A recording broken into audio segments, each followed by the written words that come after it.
So we need to talk about Kenya. I got this message. Koshi Links wanted me to talk about Kenya, and I needed to talk about Kenya anyway. I had a message posted in my Bourbon Bougie subreddit. So she says, or here she says, on my knees right now, but can you speak about what's happening in Kenya? The whole country is in shock. They deployed the KDF and overnight extinguishing hundreds, mostly children. We're even having the KNH staff saying that the youngest person they anesthetized was 20. They emptied a whole AK mag into a literal child. The media is sanitized as hell, but they have been pew-pewing people since yesterday, and they've orchestrated a media outage to prevent us from speaking. Our president is a monster.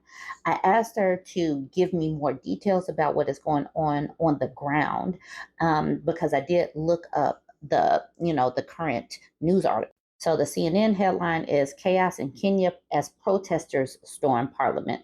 The way this is written is like the protesters are the ones that are causing the brouhaha. CNN's talking point: at least 5 people were pew-pewed after Kenyan police fired live rounds at demonstrators in Nairobi on Tuesday as outrage swelled over a controversial finance bill that sparked widespread protests. But Koshi said that hundreds were extinguished overnight. CNN said 5 were taken out in Nairobi. Kenya's parliament was set ablaze as protesters stormed the building, and the ceremonial mace was also stolen. President William Ruto, in an address to the nation, blamed organized criminals. The country has been in the grip of a nationwide protest against proposed tax hikes, culminating in Tuesday's total shutdown, which quickly turned violent. Among the protesters was Alma Obama, the half sister of President Obama, who was tear gassed by police during a live interview with CNN. What Reuters is saying: Kenya's Ruto rejects tax bill, returns it to parliament, local media reports.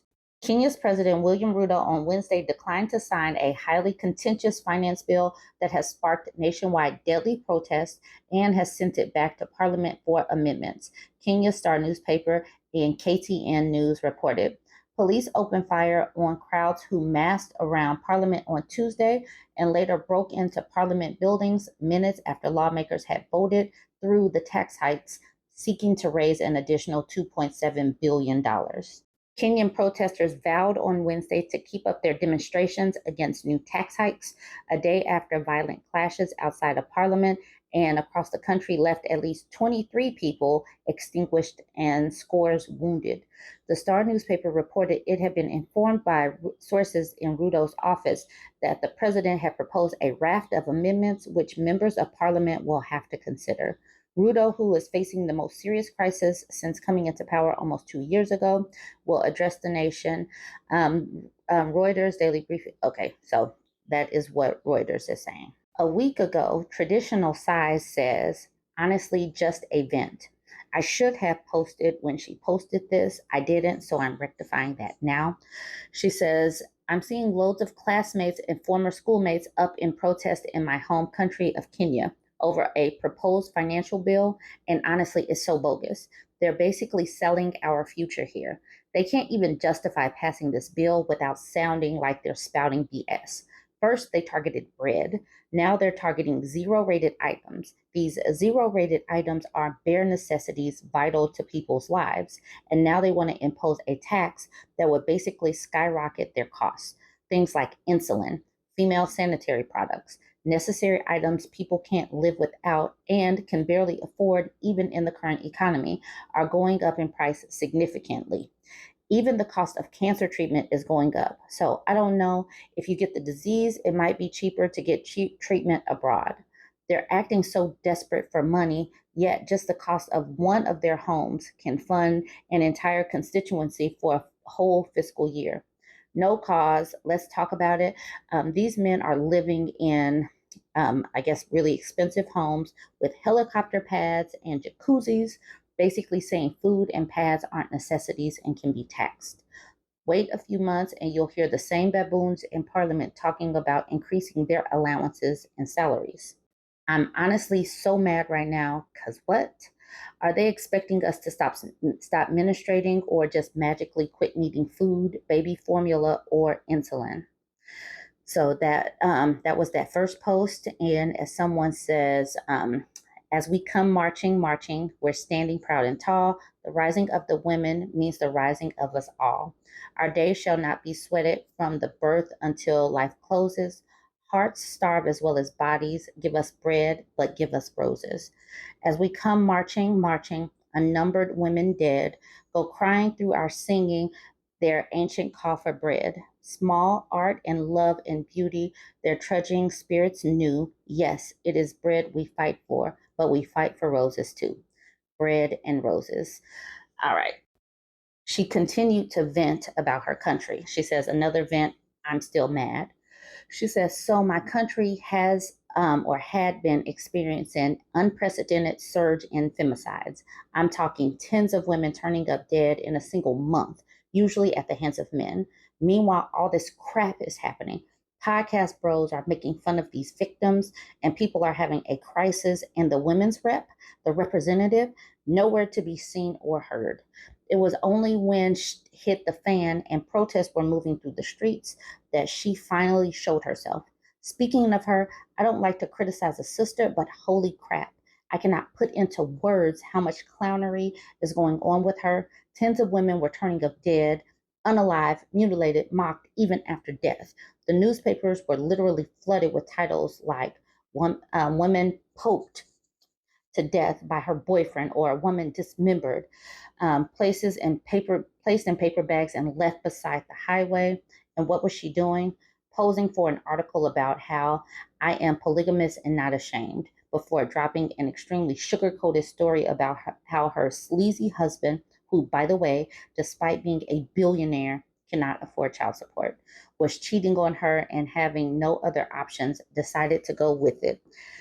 I don't know why she tried to make it sound all sweet and how her first husband is God, and y'all, people are dying. But anyway, maybe I'm being too harsh here, because at the end of the day, she showed up to one protest that I think she got booed out of. There are 47 women representatives. Women are being unalive, but people have began realizing that these reps' only jobs are to warm seats and satiate any outcry for representation, even though they don't speak out or help anybody or do anything. There are 47 representatives, very affluent, very present. So tell me why I am the common citizen, the one expected to support my fellow sister to get something as basic as sanitary towels. Why are there women resorting to chanting and sprawling in the streets and protest with banners when they're there in power, just existing? The funding for maternal care has literally been halved, though most of the money was not reaching the people who needed it anyway. Yet even a whisper has been uttered in protest. I'm sorry, yet not even a whisper has been uttered in protest. Even before it was halved, hospitals were literally empty with no medication, no doctors, nothing for maternal care. I've literally heard stories about rural women so desperate to keep their preterm baby alive that they'll try breathing for them through mouth to mouth. Why in God's name is that allowed to happen with so much money supposedly being poured into maternal health care that they feel like it can be comfortably halved?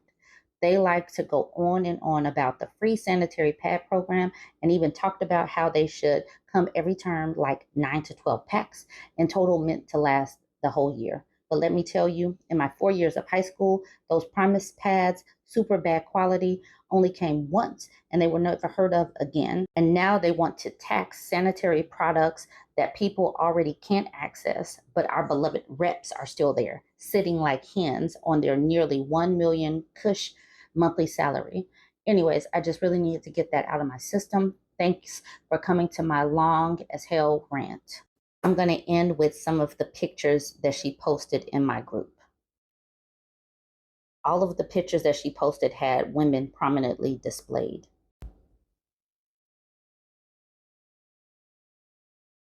Look at this woman handing out water.